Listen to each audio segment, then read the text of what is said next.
घसीट के धरती से आपके चरणों में पड़ा। अरे ऊंचे हो पहाड़ा पर कैलू बसेरा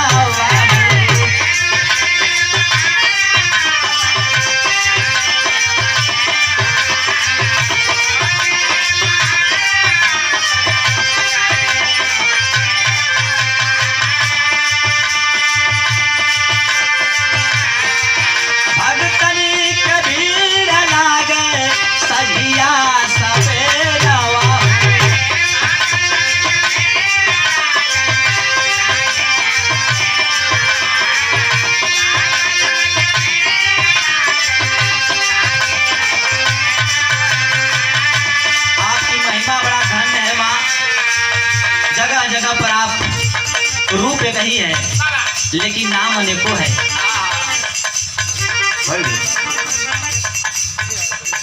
हो लेकिन नाम अनेक हमारी जगह जगह पर कई नाम से पूजा जालू।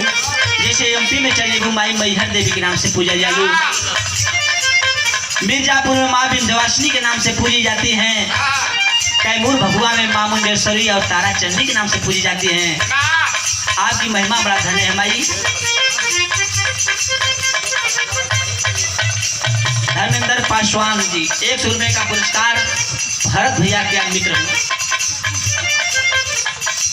और 51 रुपए का पुरस्कार रामहंस यादव हमारे अजीज मित्र नाता में हमारे चाचा लगते हैं, इसलिए आपको प्रणाम है। आपकी पूजा विदेशों में होती है जिन्हें बड़ा प्यार से लोग बुलाते हैं आपको मदर ऑफ किन्नरवा। मदर ऑफ किन्नरवा के नाम से विदेश में आप पूजी जाती है। आपकी महिमा धन है माँ।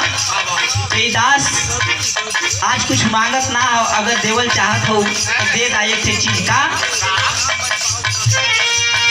अरे रगयो रगनिया हो देगा